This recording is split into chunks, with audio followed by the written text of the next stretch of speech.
In this video we're going to address the scanner, the Foxwell NT809, while it's being used on a 2018 Dodge Ram ProMaster.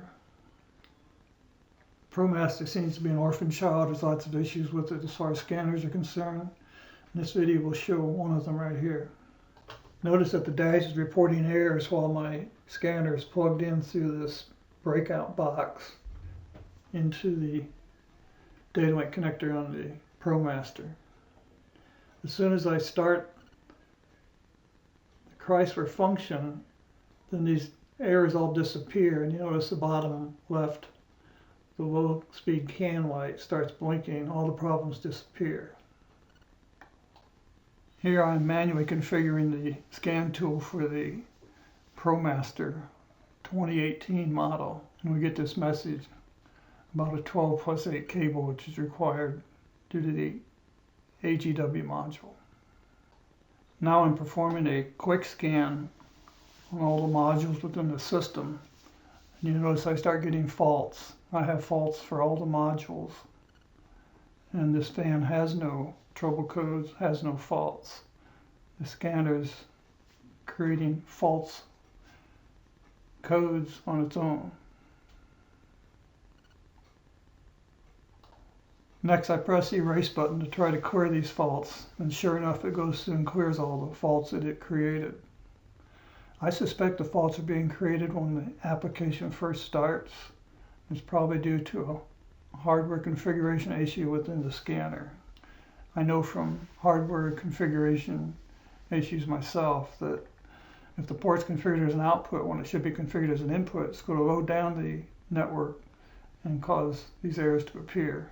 Then once the software starts, first time it tries to talk, it fixes the output port to the correct condition of either being an output pin or an input pin. At this time, it continues clearing all of the faults that it finds in these various modules, which sort of tells me that there's no secure gateway involved here because it's actually clearing fault codes.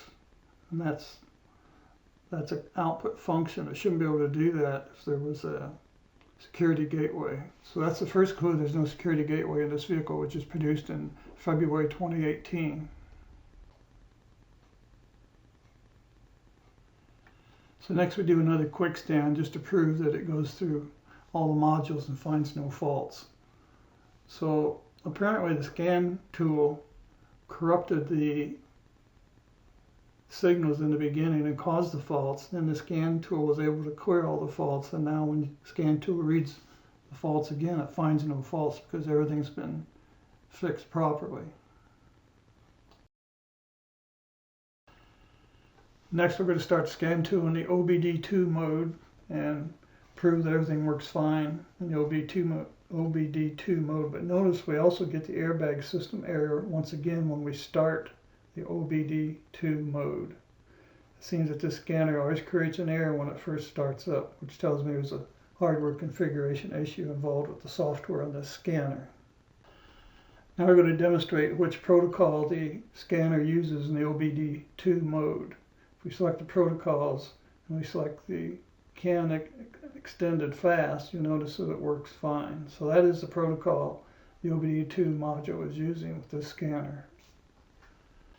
After having ran the OBD2 module, we switch back to the Chrysler module, and lo and behold, we get different scan results. Notice on this screen, the screen is not scrolling. The same line is being written over by previous lines. I should say that new lines are writing over previous lines. And right at the end of this, you're going to find that it finds there's no secure gateway module. It couldn't scan the secure gateway module. So this routine is totally different than the routine that was used before we did an OBD2 scan and then switch back to Chrysler scan mode. Just wanted to point this out. This is the second reason I think there's no security gateway module in this van.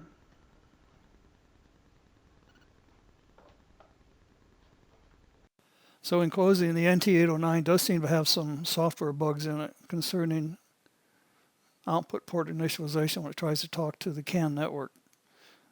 It seems to be able to fix these problems by clearing the codes that it created which sort of tells me that there's no security gateway module in this particular van, which is a manufacturing date of February 2018 in Mexico. That's where this van was built. So it doesn't appear to have a secure gateway module, as demonstrated in 2 instances in this video. The other problem concerning the NT809 and the ProMaster is that it seems to not look for the secure gateway module in one instance, and then in another instance it does look at it using a different subroutine within the software. So I would hope someone gets their act together and fixes this software so that the correct subroutine is used in both cases before and after use of OBD2. Other than that, it seems to be able to read everything, and I don't know about querying fault codes. I don't have any fault codes yet. It appears to have queried fault codes that it created, but that, that's sort of up in the air if that's really true or not. So hopefully this little review helps people to have a Ram ProMaster, helps them to find a scanner that they can actually use without a bunch of aggravation. So take care and thanks a lot. Bye.